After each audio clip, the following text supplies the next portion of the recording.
Hello YouTube, it's your boy Nathan coming you to do another recap video. Today we are talking 90 Day Fiancé The Other Way, Season 4, Episode 10. We're getting down to the nitty gritty. We're almost done with the season, guys. So we have a lot to discuss, and there's some things that went on this episode and I finally want to discuss. So we're going to start with Jen and Rishi. So Jen finally made it back to India to be with Rishi. Prior to that, Rishi and his astrologer, I guess it's common in India because Jenny and Sumit had to do it last season on the other way. His astrologer had said that, you know what, like, he asked this astrologer, like, when is the best time to tell the parents? And the astrologer said, like, August 2nd. And I guess that was 2 months from where the date was, where they talked about it. Well, prior to that discussion, Rishi had like this little dance. This like beautiful woman came in and just did like a little dance with him and an astrologer. It was a little weird and random, but okay. So yeah. So then Jen returns to India. She goes back to Jaipur. She meets up with Rishi at the apartment. You know, so she gets settled in back in and whatever. She still has on her mind of what happened in the last episode when her friend said that he sent her a shirtless pic and everything. So later they decide to go to this like steam room type thing where they get like oil like on their hair and stuff, and just had like a little face like massage and everything just to relax and everything. After when they had to undress, Rishi came out and his little six-pack was gone. He now had a gut. He didn't have a six-pack, he had a gut. So Jen was like, man, it's been a while since I've seen you in a towel and everything, because they said they're not going to be intimate until they're married and everything. Then they get down to the nitty-gritty. Jen asked Rishi, when you talk to other women, like, what are you saying? And he's like, I'll just send them a message to reply because I'm modeling, and that's about it. So then Jen was like, is that the story you're going to go with? And he's like, yeah. So then Jen pulls up the screenshot of her friend and that picture, and he going to deny this and then, like, play it off like it's nothing. And Jen was just like, you know, like, are you going to tell the truth? Is this your final answer? And we're just like, really? And everything. Rishi played it off like it was nothing. And Jen was really irritated with that. She doesn't believe him. And you know what's wild? She was smiling. She was smiling while she was, like, confronting him. Like, she didn't have, like, I couldn't really take her serious because she had, like, this smile while she was confronting him. Like, she wasn't, like, didn't have an anger face. She didn't get, like, didn't even have an angry tone. She just got like really, it was just weird. And it came at the most weird time, just after they had their little massage. So, like, I don't know, but these couples really know how to have serious conversations at the most random spots. We've seen it so much throughout the 90 Day franchise. So I don't know where they stand. Yeah, I don't know where they stand. You know, Jen really loves Rishi, so she's gonna try to fight it out. So yeah, I don't know. But yeah, that was Jen and Rishi. Next couple I want to talk is Danielle and Johan. We only saw them for one scene this episode. Danielle and Johan are still fighting about Danielle's ex coming to visit. And Johan said, like, you know what, the way that Danielle like talks to me and treats me, like, it's just, I'm starting to rethink things. I don't know if it's cultural or whatever. It's just like he's starting to get tired of how Danielle treats him, and he just is like, he doesn't like the fact that the exes are coming. Her ex is coming to another country to see her and everything, and you know, and he's feeling like he has no say on everything. Like, he's just said Danielle's just gonna do what Danielle's gonna do, and that's how it is. Danielle is gonna do what Danielle's gonna do, and Danielle is just not the type of person to, like, doesn't seem like the type of person to compromise. I mean, yes, she moved to another country to be with him, But whoop-de-doo, like all she does is just degrade him, like puts herself above him and everything, and it's sickening, it's disgusting. It's like, you know, just because you have a lot of money and have like a big education and everything doesn't give you the right to put other people down, and especially someone that you love. Like I cannot stand couple when your partner is supposed to be there and support you through thick and thin and everything. And I'm not saying she has to give him all the money or not, and I'm not saying that, but she needs, there is a way to help somebody without being rude about it. And that's how Danielle is. And Danielle needs to realize that.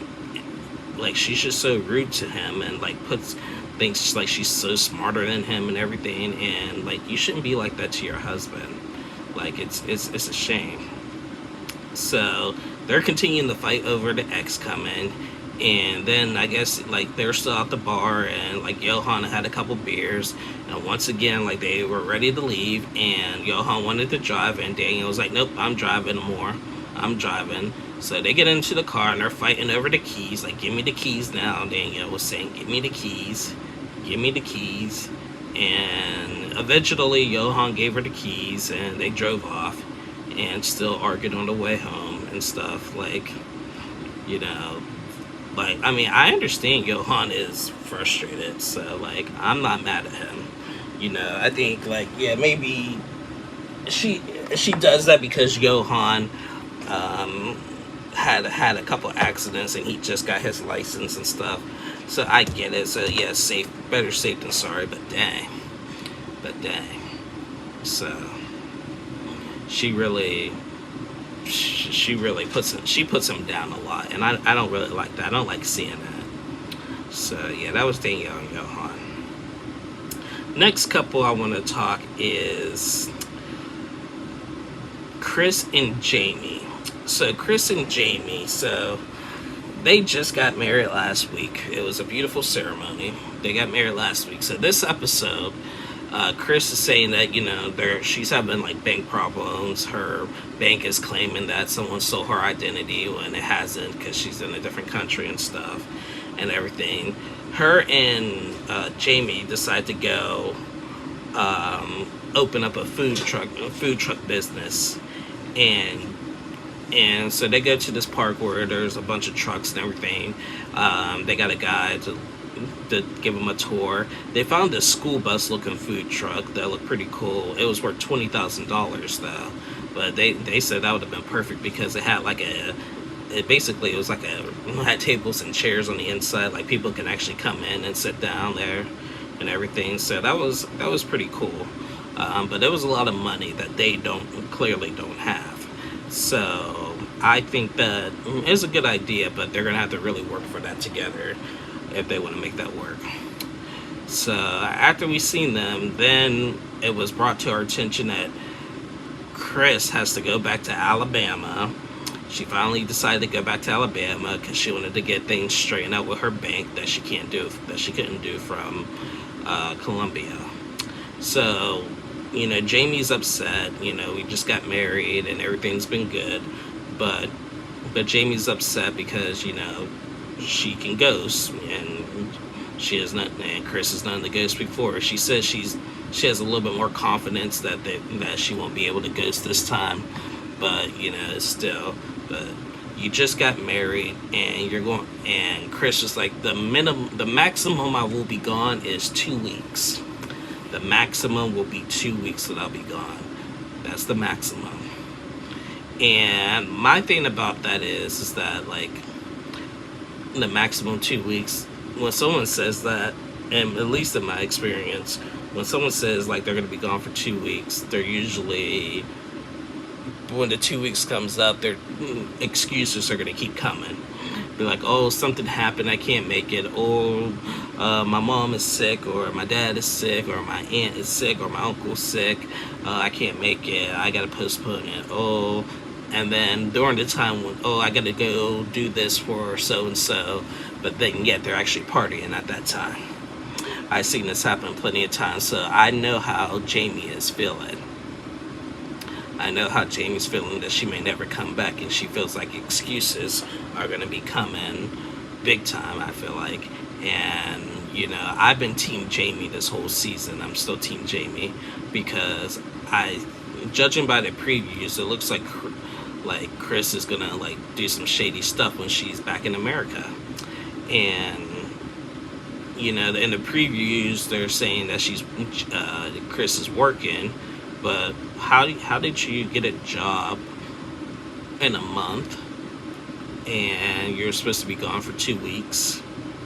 I don't know what they decide, but we'll see that next week. We'll see. I don't want to speculate too much on that right now with that, but I really hope they get it together because they're so far a happy couple. But I think Chris has a lot of insecurities and self-doubt a lot, and Jamie just wants to be loved. Jamie kind of reminds me of myself. She just wants to be loved, and she wants a warm body and inside of her and stuff, and she just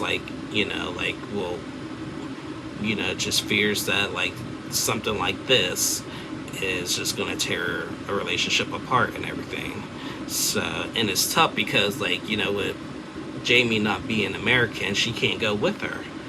It's not like Jamie can say, "Oh, I'm coming with you." She can't, and it's a shame unless she gets a spousal visa, which takes a long time. So she can't even travel to the U.S. just to be with her wife.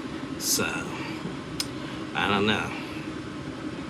Next couple is Debbie and Osama. So they're cute. You know what? I was concerned about them when the previews came out. I was concerned about them, but right now, I'm liking them. I'm liking Debbie and Osama. I'm for it. They go to a poetry reading and stuff. And there's different people that came out and read their poetry. And Osama got up and read his poem. And he's like, "I'm dedicating this poem to my fiance Debbie." And just when he said "fiance Debbie," that was it. That was it. And it touched Debbie's heart. It was a nice poem. She said things are going well after the rocky start that they had. They still got, they're still not 100%, but so far I'm liking Debbie and Osama. I'm for it. I'm for it. And Debbie seems pretty happy. She seems pretty giddy. I'm all for Debbie and Osama. They're a cute couple. They're a cute couple. Speaking of real cute couple, though, let's talk about Gabriel and Isabel, and my favorite couple. So, Gabriel and Isabel. It starts out with Gabriel going to meet up with Isabel's father. They wanted to do a little workout at the park, and the father wanted to know a little bit more about how Gabe transitioned. And Gabe said, they met up, and Gabe was just I was a girl before, and I did not like who I was. I hung out with the boys a lot, and yeah, it wasn't me. I didn't like having boobs and stuff. So he showed Isabel's father the pictures of him when he was a girl and stuff, and he was just I don't really show this to anything. It's just something I don't like. And Isabel's father's just you got to be happy with who you are. It's it left him speechless on this, but it's just he didn't understand the severity of it. So yeah.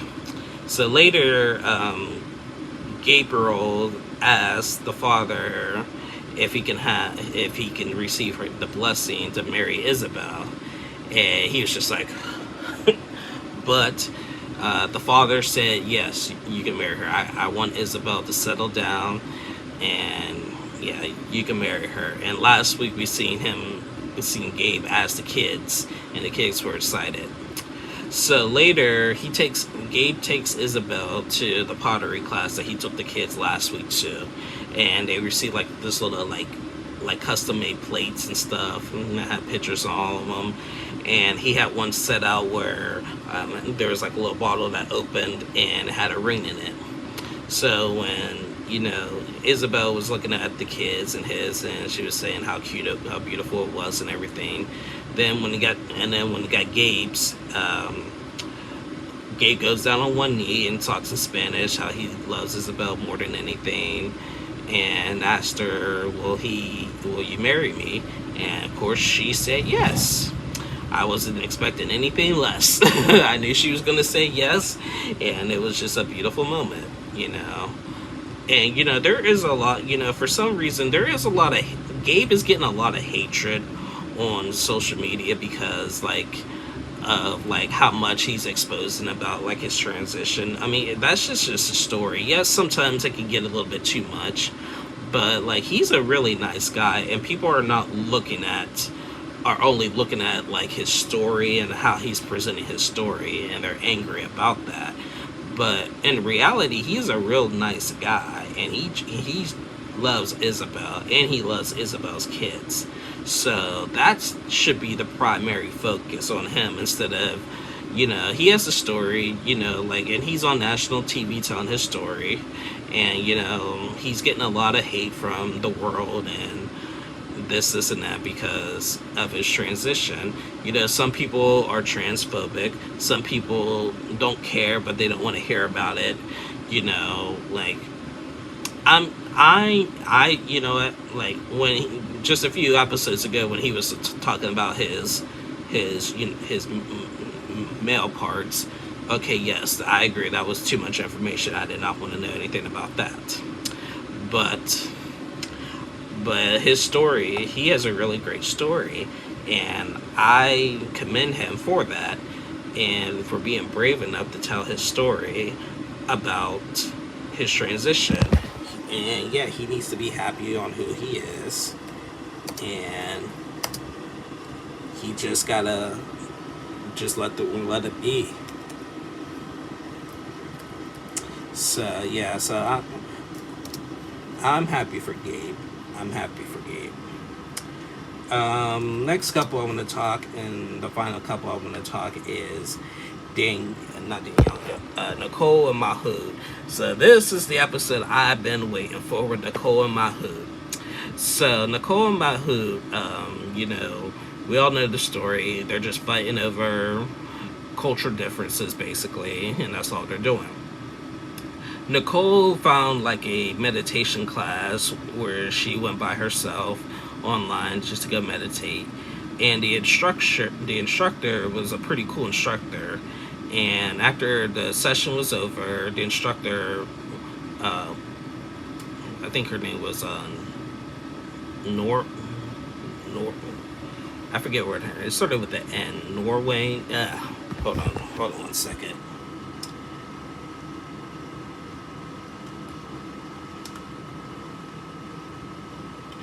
Give me 1 second, guys. Let me find that name.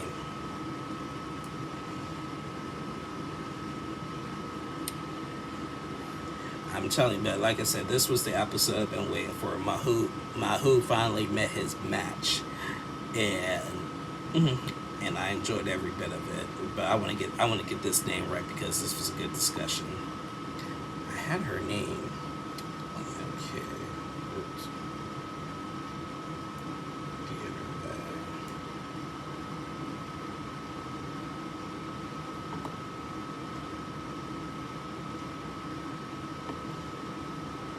Sorry, guys. Give me 1 second.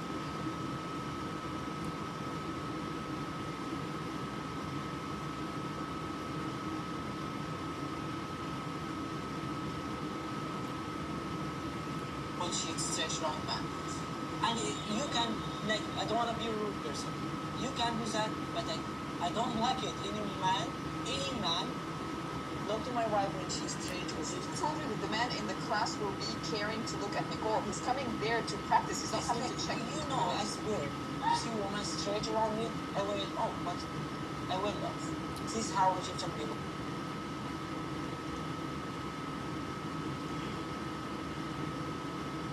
Okay, 1 second, guys. I know you heard that. I'm trying to be nice as I can for Nicole. So glad you were willing to be my husband. That's my pleasure too. But I have a lot of foreign friends here living in this.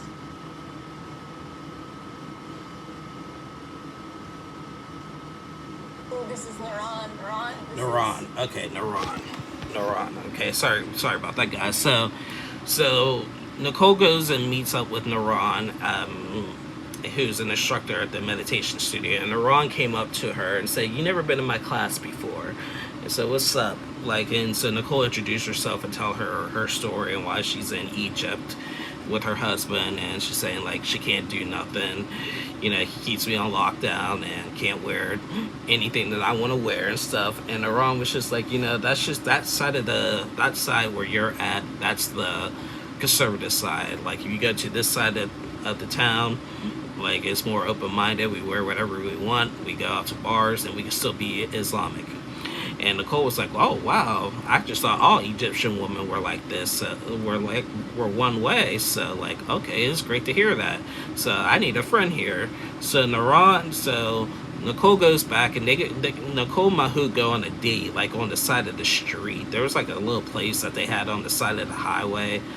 Like, I don't know, it looked like almost like they were sitting like literally on the curb having a conversation while cars were passing by. Just, I don't know what kind of place was that. But Mahu agreed to meet with Naran, and they meet up, and right from the get-go, like, Mahu just started judging, said like, I'm this way, Egyptian men are like this and that, like, and Naran was just like, "Oh, hold up, you are a stereotype. You need to let this one girl grow up, basically, like, and everything." And they just went back and forth about it. But Naran invited him to come to her class, and he was like, "I'll do meditation, but not yoga, because I don't really want Nicole going to your class because men are going to look at her." And she's like, "No, people come to my class, don't come to IRL. They come to do what they have to do. Nobody focuses on that and everything. You can't keep this girl locked up and everything and afraid all the time, basically, and everything." And and he says, Mahood is really set in his ways, and he has not really been taught any differently. And she just told, Naran just told Nicole his best bet is just to leave. It's probably simple, but what? Mahood met his match, because now he met another an Egyptian girl who is not like the rest, or what he's used to. And now he wants to be judgmental and stuff and everything. Maybe this is probably why, like I don't see Egyptian women on the show like with an American man, because I don't think other Egyptian women can't tolerate most of this with the Egyptian man, with all this controlledness and doing everything what they want them to do, wear whatever they want them to wear and stuff. So that's just that. So anyway, guys, that was Nicole Mahood. That's the end of my video. Before I sign off, I just want to give you guys a quick preview. Love in Paradise is coming back, and it's coming back next week. I will be doing those recaps, and it starts on Monday. Let me introduce you guys to the couples. We have season 3 on Love in Paradise. It'll be on Discovery Plus and TLC next week. First off, we have Valentine and Carlos from last season. They were the gay couple. They got engaged after Carlos came out. So this season, they're gonna try to get married in Colombia. So we'll see how that works out. They're the returning couple. And everybody else, we got new couples. We got a woman named, it's Everton and Jordan. Everton is from Texas, is planning to meet her boyfriend Jordan, who is native of Jamaica, after years of bonding in a long-distance relationship. Conversations revolving around infidelity and finances are set to test this couple. Next couple is Juan and Jessica. Juan and Jessica met on a cruise while the pair met in Paradise. In the teaser, Jessica explained that things are about to get really real, and they begin to live their lives together. The clip then cuts to her sunshiny mom and Juan come outside, so maybe this guy is probably in America. Next one. Here's a big shocker. We got Scott and Lydia. Now Lydia is, you may know Lydia. She is Pedro's mother from the family Chantel. Chantel and Pedro. Pedro's mother Lydia is now on Love in Paradise. She will be falling in love with this man named Scott, who is American. While Pedro's mom has only been in one relationship her whole life, the mama too is set to come face to face with the new suitor named Scott that she's been dating for a year online. And we're going to be seeing her daughter Nicole, and is going to have to roll her mother's storyline as she is telling Scott off for making her mom look like a clown. So we're going to see some drama in that one. Next couple we see is April and Valentine. So we have 2 Valentines on this season. April is a successful doctor who met her boo. Valentine, while vacationing in the DR, while April receives criticism for dating the personal trainer, she confessed that he does have his negative traits, recalling the time that she could not locate him for several days. Interesting. And the last couple, I didn't see this couple in the previews, but their names are Matthew and Anna. And after meeting on a dating app, the pair got engaged only 10 days after their first in-person meeting. Despite their initial spark, religious and cultural differences, along with insecurity, are set to complicate the romance. So guys, those are the couples that we'll see on season 3 of Love in Paradise. Look for my recap for next week when I recap that episode. But thank you guys so much for watching. Please like and subscribe to my channel. I'll be back tomorrow to do Catfish, and I'll see you guys soon. So have a great day, guys. Be safe, and I hope everybody had a great Easter. I certainly did. Whatever holiday you celebrate during this time, I hope it was a good one. So thank you guys for all your support.